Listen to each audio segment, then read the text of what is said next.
बिस्मिल्लाहिर्रहमानिर्रहीम अस्सलाम वालेकुम। आज हम first year math chapter 3 exercise 3.1 question number 10 solve करेंगे, जिसमें कहा गया है इफ अगर ए मैट्रिक्स दी गई है जी एंड और एक बी मैट्रिक्स दी गई है देन शो दैट, तब हमने साबित करना है कि ए प्लस बी का होल ट्रांसपोज ए ट्रांसपोज और बी ट्रांसपोज को अगर अलग अलग करके प्लस किया जाए तो इक्वल होता है। इनके पहले ए प्लस बी को प्लस कर लिया जाए और बाद में ट्रांसपोज लिया जाए या अलग अलग ट्रांसपोज लेकर प्लस किया जाए, आंसर सेम आता है। तो इसलिए हमने सबसे पहले ए मैट्रिक्स को लिख लिया है एज इट इज और बाद में उसका ट्रांसपोज ले लिया है। तो ट्रांसपोज में ए के ऊपर हमने टी लिख दिया है और राइट साइड पर जो हमारी मैट्रिक्स थी उसको हमने कॉलम्स को रोज में बदल दिया है। मीन के फर्स्ट रो थी हमारे पास 1 -1 और 2, उसको हमने फर्स्ट कॉलम बना दिया है 1 -1 और 2। उसके बाद इसी तरह से सेकंड रो हमारे पास थी 0 3 1, तो हमने उसको सेकंड कॉलम बना दिया है 0 3 1। इस तरह से ये ए का ट्रांसपोज आ चुका है। अब हम बी का भी ट्रांसपोज फाइंड कर लेते हैं। तो ये हमने बी मैट्रिक्स लिख ली है। उसके बाद हम इसका ट्रांसपोज निकालेंगे। फर्स्ट रो थी 2 3 0, तो फर्स्ट कॉलम बना लिया। ये फर्स्ट रो थी 2 3 0, हमने फर्स्ट कॉलम बना लिया 2 3 0। इस तरह से सेकंड रो थी हमारे पास 1 2 -1, तो हमने इसको सेकंड कॉलम बना दिया है 1 2 -1। और इस तरह से बी का भी ट्रांसपोज आ चुका है। और अब हम लेफ्ट हैंड साइड सॉल्व करेंगे, जिसमें उन्होंने कहा था कि ए प्लस बी का होल ट्रांसपोज होता है। तो सबसे पहले हम ए प्लस बी निकाल लेते हैं। हमने पहले ए लिखा प्लस फिर बी लिखा, तो पहले हमने ए मैट्रिक्स लिख दी प्लस उसके बाद बी मैट्रिक्स लिख दिए और अब हम उनको प्लस कर देंगे। फर्स्ट एंट्री फर्स्ट में तो 1 + 2 आ जाएगा। इस तरह से सेकंड एंट्री सेकंड में तो ये -1 + 3 आ जाएगा। थर्ड एंट्री 0 में प्लस हो जाएगी तो 2 + 0 आ जाएगा। इस तरह से फोर्थ एंट्री 0, फोर्थ एंट्री 1 में प्लस हो जाएगी तो 0 + 1 आ जाएगा। 3 + 2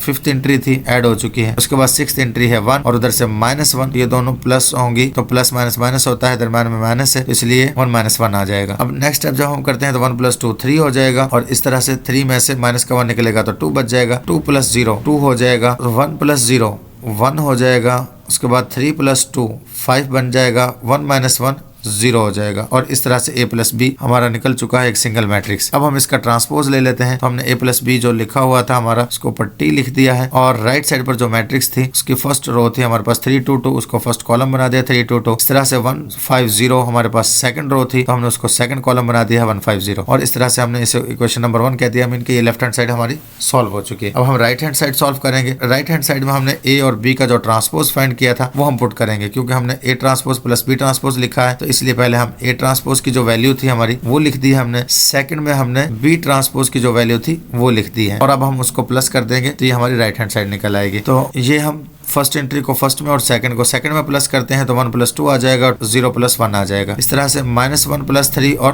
3 + 2 आ जाएगा। उसके बाद नेक्स्ट है 2 + 0 और 1 - 1 आ जाएगा। और अब हम मजीद सिंप्लीफाई करेंगे। 1 + 2 3 हो जाएगा। 0 + 1 1 हो जाएगा। नेक्स्ट 3 - 1 -1 + 3, तो +3 में से माइनस का 1 निकल जाएगा तो प्लस का 2 रह जाएगा। नेक्स्ट 3 + 2 है वो 5 हो जाएगा। इसी तरह से 2 + 0 है जो वो 2 आ जाएगा। 1 - 1 मीन के 1 में से 1 निकालेंगे तो वो 0 हो जाएगा। तो ये हमारा राइट हैंड साइड का आंसर आ चुका है, जैसे हमने क्वेश्चन नंबर 2 का नाम दे दिया। अब हम कह सकते हैं कि from 1 and 2 we follow that. 1 और 2 को हम फॉलो करते हुए कह सकते हैं कि लेफ्ट हैंड साइड इक्वल है राइट हैंड साइड के। तो इसके साथ ये क्वेश्चन नंबर 10 भी कंप्लीट हो चुका है। मिलते हैं नेक्स्ट वीडियो में, तब तक के लिए अल्लाह हाफिज।